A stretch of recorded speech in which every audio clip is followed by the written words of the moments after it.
سرخ آسمان کے نیچے سورج کی آخری کرنیں صحرا کے سنہری زروں پر رقص کر رہی تھیں۔ بنی اسرائیل کے خیمے ایک وسیع میدان میں پھیلے ہوئے تھے، لیکن اس پرسکون منظر کے پیچھے خوف اور بے چینی کی ایک گہری لہر دوڑ رہی تھی۔ رات کی تاریکی میں ایک ہولناک جرم ہوا تھا۔ ایک شخص بے دردی سے قتل کر دیا گیا تھا۔ کوئی گواہ نہیں، کوئی سراغ نہیں، اور قاتل آزاد گھوم رہا تھا۔ خیموں کے درمیان سرگوشیاں بڑھ رہی تھیں، الزام تراشیوں کا سلسلہ شروع ہو چکا تھا، اور امن کی فضا دھیرے دھیرے فساد میں بدلنے لگی تھی۔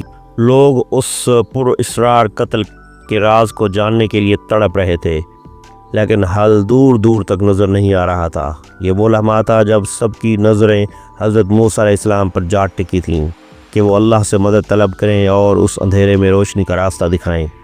صبح سویرے ایک تاجر کی لاش خیمے کے باہر مٹی پر پڑی ہوئی ملی۔ وہ ایک مالدار شخص تھا اور اپنے سخت معاملات اور جھگڑالو تعلقات کے لیے مشہور تھا۔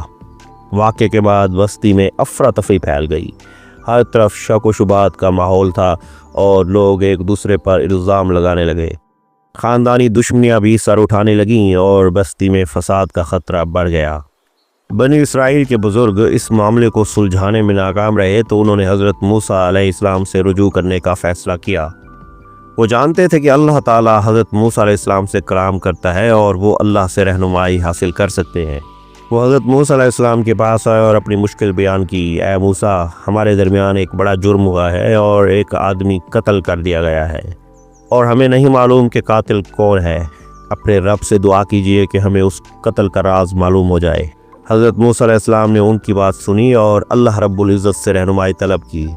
اللہ رب العزت نے انہیں ایک عجیب حکم دیا جو حضرت موسیٰ علیہ السلام نے بنی اسرائیل کو سنایا۔ خواتین و حضرات، یہ واقعہ قرآن مجید میں سورۃ البقرہ آیت نمبر 67 سے 73 میں بیان کیا گیا ہے۔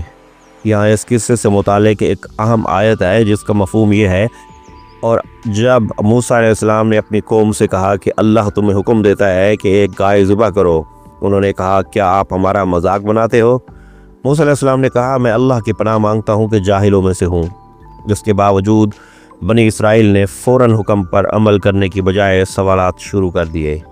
اپنے رب سے دعا کیجئے کہ ہمیں بتائے کہ یہ گائے کیسی ہو، انہوں نے کہا۔ حضرت موسیٰ علیہ السلام نے اللہ رب العزت سے رہنمائی حاصل کی اور جواب دیا کہ یہ گائے نہ زیادہ بوڑھی ہو اور نہ ہی زیادہ جوان، بلکہ درمیانی عمر کی ہو۔ پھر بھی وہ مطمئن نہ ہوئے اور مزید سوالات کیے۔ اپنے رب سے دعا کریں کہ ہمیں اس کا رنگ بتائے۔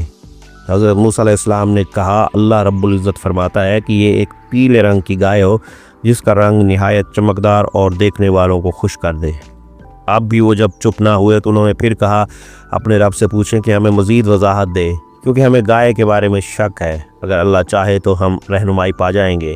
حضرت موسیٰ علیہ السلام نے اللہ سے دوبارہ دعا کی اور اس بار تفصیل مکمل ہو گئی۔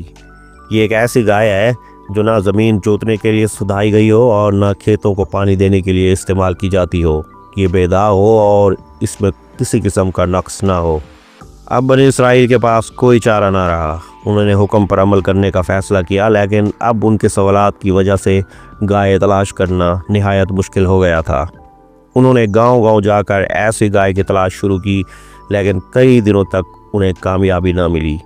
بالآخر انہیں ایک گائے کا پتہ چلا جو تمام شرائط پر پوری اترتی تھی۔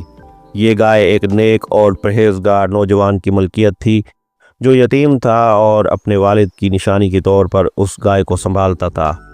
جب بنی اسرائیل نے اس سے گائے خریدنے کی بات کی تو اس نے پہلے انکار کر دیا۔ گائے اس کے لیے نہایت قیمتی تھی، لیکن اللہ کے حکم کی اہمیت کو سمجھتے ہوئے اس نے کہا اگر تم یہ گائے لینا چاہتے ہو تو اس کے وزن کے برابر سونا دو۔ بنی اسرائیل کے لیے یہ قیمت بہت زیادہ تھی، لیکن انہیں حکم ماننا تھا۔ انہوں نے سونا جمع کیا اور گائے خرید لی۔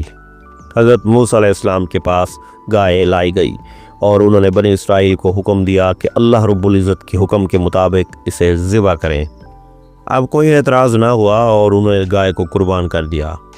قربانی کے بعد حضرت موسیٰ علیہ السلام نے اگلا حکم سنایا: مقتول کے جسم کو گائے کے کسی حصے سے مارو۔ بنی اسرائیل حیران رہ گئے، لیکن اس بار انہوں نے فوراً حکم مان لیا۔ انہوں نے گائے کے ایک حصے سے مقتول کے جسم کو چھوا اور ایک عظیم معجزہ رونما ہوا۔ مقتول زندہ ہو گیا، اس کی آنکھیں کھل گئیں اور اس نے ارد گرد دیکھا۔ لوگوں کی حیرت دیدنی تھی۔ مقتول نے قاتل کی طرف اشارہ کیا اور کہا یہ میرا بھتیجا ہے، اس نے مجھے میرے مال کے لیے قتل کیا تھا۔ قاتل جو مجمع میں کھڑا تھا کانپنے لگا، اس کا جرم ثابت ہو گیا اور اسے سزا دی گئی۔ یہ معجزہ دیکھ کر بنی اسرائیل کے دل اللہ رب العزت کی قدرت کے اعتراف سے بھر گئے، لیکن یہ واقعہ ان کی کمزور ایمانی حالت کو بھی بے نقاب کر گیا۔